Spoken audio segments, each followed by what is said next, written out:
Salutare și bine v-am găsit la primul meu vlog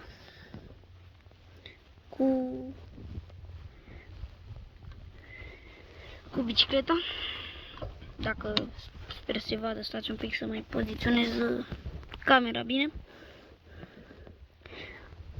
Haideți să plecăm. Eu sper că se vede bine.